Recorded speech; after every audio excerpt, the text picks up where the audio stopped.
Prosesnya apa saja yang akan dibawa? Ini kita sudah resmi menggugat atau masih dalam proses, dan apa saja yang mau digugat tuh apanya, Mas? Ya, jadi gugatan itu adalah bentuk tekanan kita kepada BWF yang sampai hari ini, mohon maaf, quote unquote, masih belum ngaku kalau yang salah dia, gitu.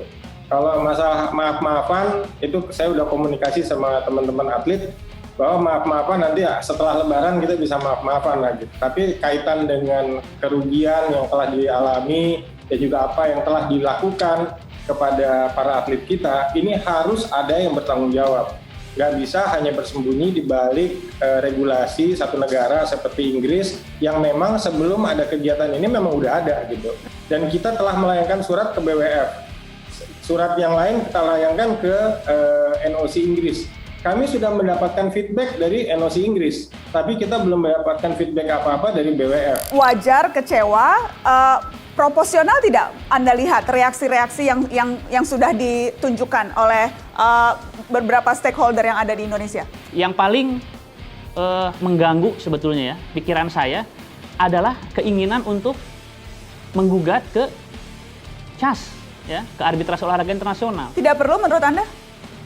Tidak perlu menurut saya sampai saat ini, tapi tidak melarang ya. Jadi begini, Mbak Nana dan Bapak-Bapak ya, ada hal penting, ada momentum penting yang saya pikir perlu membuat reformulasi langkah-langkah kita gitu. Hal penting yang sangat fundamental itu adalah permintaan maaf dari Federasi Bulu Tangkis Internasional kepada pemerintah Indonesia.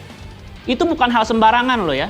Mereka itu otoritas, jangkauan mereka sebagai komunitas itu transnasional, mereka menjangkau secara global, tapi mereka bisa meminta maaf kepada pemerintah Indonesia. Menurut Anda itu sesuatu yang luar biasa? Menurut saya itu sesuatu yang sangat berat dilakukan oleh suatu federasi. Kalau tadi komentarnya beberapa adalah tidak cukup hanya minta maaf. Ya, itu persoalan lain. Ketika pemerintah Indonesia atau komunitas bulu tangkis Indonesia menanggapi permintaan maaf itu dengan sinis gitu ya, terus nggak cukup, itu persoalan lain gitu. Nah, saya ingin kembali ke rencana menggugat ke Court of Arbitration for Sport ya. Itu tentu saja itu harus ya? Tidak ada yang sinis. Kita tidak sinis.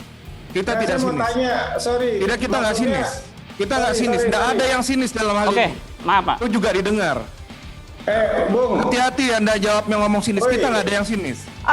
Kalau ketika Anda mengatakan fakta-fakta juga yang belum dijawab. Iya, karena saya membaca berita juga kan tidak cukup, tidak menerima permintaan maaf, saya bacanya dari berita. Menurut Anda itu kalau tadi Anda menilainya itu tidak pas, itu Anda khawatir, ada apa yang Anda khawatirkan kalau kemudian penilaiannya seperti itu? Jadi oke, saya minta maaf Bapak-bapak, saya minta maaf. Nanti saya bisa tunjukkan kenapa saya mengatakan seolah-olah tidak menerima permintaan maaf dari itu ya. Saya bisa menunjukkan itu. Ya, orang Indonesia ada yang lembek juga. Ya, kita dengarkan dulu bagaimana. Saya sepakat itu. Jadi agak keras, tadi saya udah bilang kan solidaritas itu sangat bagus ya.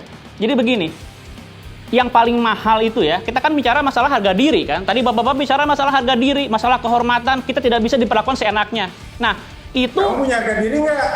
Itu jawabannya itu dari permintaan maaf gitu. Saya khawatir kalau kita lihat karakteristik dari arbitrase, itu kan dari historis juga dari masalah-masalah keperdataan sebetulnya, keperdataan nominal ya. Ketika kita mengukur ya, kita kan nanti ngumpulin bukti, lalu menghitung nominal segala macam, seolah-olah kita mereduksi harga diri bangsa ini sama nominal uang gitu.